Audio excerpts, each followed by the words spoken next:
নমস্কার বন্ধুরা, ঘরোয়া রান্না বাই চৈতালিতে সবাইকে স্বাগত জানাই।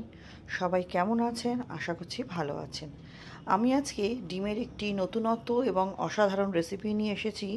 রেগুলারের একঘেয়ে ডিমের ঝোল খেয়ে অনেক সময় আর ভাল লাগে না একই রকম ঝোল খেতে, তাই একটি অন্যরকম ডিমের রেসিপি নিয়ে এসেছি, যেটা করতে রেগুলার আমরা ঘরে যা মশলা ব্যবহার করি সেইগুলোই প্রয়োজন হয়। রোস্টেড এগ মশালা। দেখো, এখানে 5টা ডিম সেদ্ধ করে নিয়েছিলাম। করে ডিমগুলো মাঝখান দিয়ে আমি দুভাগ করে নিলাম, যেটা খুবই দরকার। এটার জন্য ডিম দুভাগটা হলে ডিমের এই রান্নায় আরও বেশি ভালো লাগে খেতে।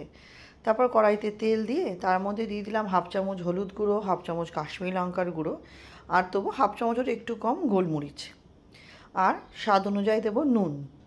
দিয়ে মশলাটা আমি একটু হালকা খুন্তির সাহায্যে নেড়ে নেবো, যাতে মশলাটা পুড়ে না যায় সেদিকে খেয়াল রাখতে হবে। রান্না করতে করতে হঠাৎ করে কারেন্টটা চলে যাওয়াতে লাইটটা অফ হয়ে গেছিলো।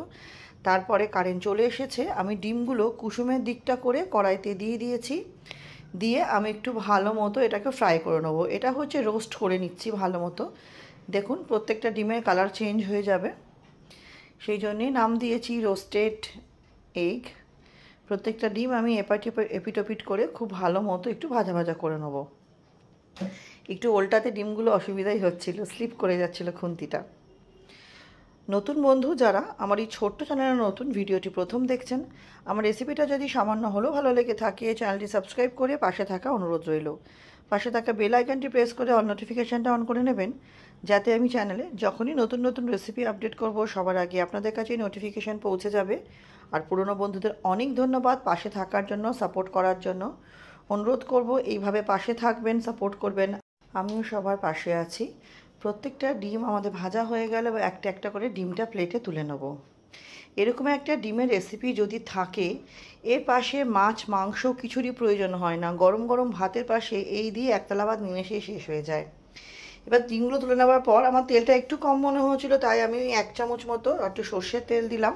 আপনারা চাইলে রিফাইন্ড অয়েলে করতেই পারেন। দিয়ে তেলটা একটু মিশিয়ে নিলাম। তারপরে দেবো 1/2 চামচ মতো কালো সর্ষে ফোড়ন, আর দেবো সাদা জিরে। দিয়ে ফোড়নটা একটু কিছুক্ষণ আমি নাড়াচাড়া করে নেব। তারপর এর মধ্যে দেবো আমি লবঙ্গ আর দারচিনি ফোড়ন, আর 2টো মতো এলাচ দিয়েছিলাম। দিয়ে খুব কয়েক সেকেন্ড আমি ফোড়নটা একটু নাড়াচাড়া করে নেব। তারপরে আমি 2টো মতো মিডিয়াম সাইজের পেঁয়াজ কুচিয়ে রেখেছিলাম, সেটা দিয়ে দেবো। 2টো না, এখানে 3টে পেঁয়াজ আছে মিডিয়াম সাইজের। 3টে পেঁয়াজ আমি খুব ভালো মতো কুচিয়ে রেখেছিলাম, সেই পেঁয়াজটা দিয়ে দেবো। সেই পেঁয়াজটা দিয়ে পেঁয়াজের কালার চেঞ্জ না হওয়া অবধি আমাকে পেঁয়াজগুলো ভাজা ভাজা করে নিতে হবে। লক্ষ্য রাখতে হবে যাতে পেঁয়াজগুলো পুড়ে না যায়। দেখুন, খুব ভালোভাবে পেঁয়াজটা আমি ভাজা ভাজা করে নিচ্ছি। একটি অনুরোধ করবো বন্ধুরা, ভিডিওটি স্কিপ করবেন না। স্কিপ করলে কিভাবে রেসিপিটা তৈরি করলাম সেই পদ্ধতিগুলো মিস হয়ে যাবে। আর অবশ্যই একটি লাইক দিয়ে ভিডিওটি দেখা শুরু করবেন। আপনারা অনেকেই কমেন্ট করছেন, আপনাদের কমেন্ট আমার খুবই ভালো লাগে। আপনারা যাতে উৎসাহিত করছেন, কিন্তু লাইক করতে ভুলে যাচ্ছেন। তাই অনুরোধ করবো লাইক করে ভিডিওটা দেখবেন। এবারে আমি পেঁয়াজটা আমার খুব ভালো মতো কষানো হয়ে যাবে, মানে ভালো মতো ভেজে নিতে হবে পেঁয়াজটা আমার।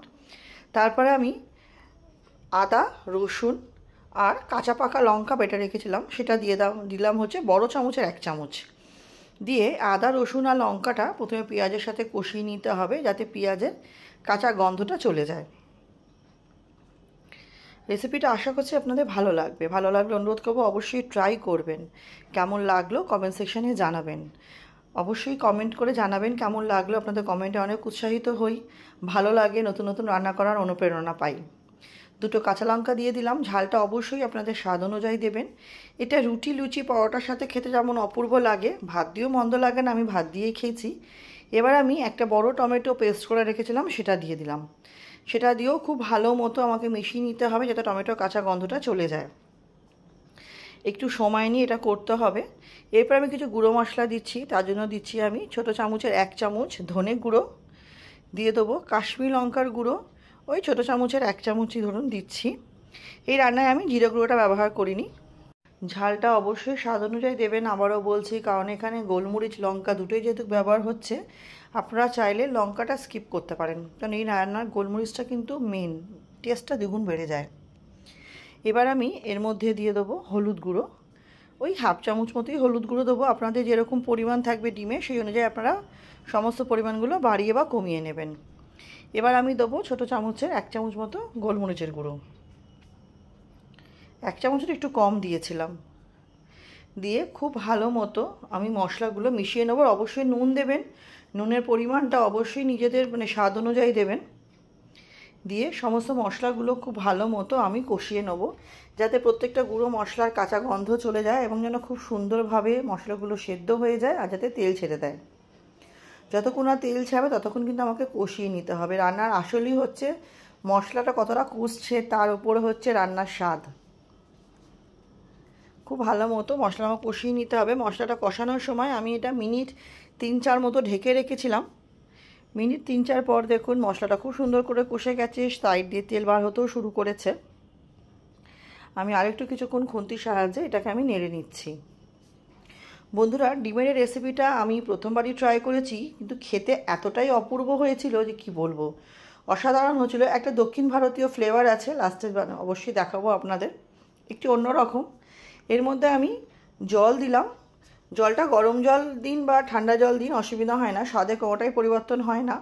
আমি আমার প্রয়োজন অনুযায়ী জল দিই, যদি এটা খুব একটা আমি ঝোলঝোল করব না, একদম পাতলা করব না, একটু ভারী ভারী রাখবো, তাই জন্য আমি এখানে ওই ছোটো চায়ের কাপের 1 কাপ মতো জল দিয়েছি।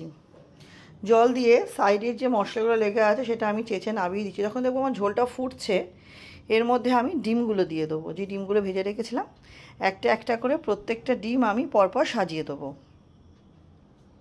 মাঝে মধ্যে একটু অন্যরকম রান্না হলে মন্দ হয় না বন্ধুরা, আর সেটা যদি ডিম হয়, কারণ অনেক সময় কি হয় মাছ মাংস অনেক সময় থাকে না, তো সেই সময় এরকম যদি নতুন একটা রেসিপি করা যায়,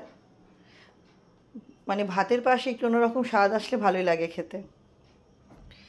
ডিমটা দিয়ে আমি কিছুক্ষণ ঢেকে রেখেছিলাম, ওই মিনিট 3-4 মতো। দেখুন খুব ভালো মতো ডিমগুলো আমার ফুটে গেছে। দেখুন দারুণ একটা কালার বেরিয়ে এসেছে। আমি কিছুটা দেখে নিয়ে আবার কিছুক্ষণ ঢেকেছিলাম 2-3 মিনিটের মতো। দেখুন দুর্দান্ত হয়েছে। আমার রেসিপিটা প্রায় শেষের দিকে। এবার আমি লাস্টে একটা স্পেশাল জিনিস দেবো, যেটা এই রান্নার স্বাদটা দ্বিগুণ বাড়িয়ে দেবে। সেটা কি বলুন তো? সেটা হচ্ছে কারি পাতা। আমি 2টো মতো কারি পাতার ডাল থেকে পাতাগুলো নিয়ে ওপর দিয়ে এরকম কারি পাতাটা ছড়িয়ে দিলাম। দেখুন দেখতে যতটা সুন্দর হয়েছে, খেতে কিন্তু এর থেকেও বেশি সুন্দর হয়েছে। তাহলে বন্ধুরা, রেসিপিটা আমার রেডি হয়ে গেছে। এবার গরম গরম পরিবেশন করার পালা। আমার সাথে ভিডিওটি শেষ অবধি ধৈর্য ধরে দেখার জন্য আপনাদের সকলকে অনেক অনেক ধন্যবাদ। আজকের মতো ভিডিওটা এখানেই শেষ করছি। নেক্সট দিন আবার হাজির হয়ে যাব। সবাই খুব ভালো থাকবেন, সুস্থ থাকবেন।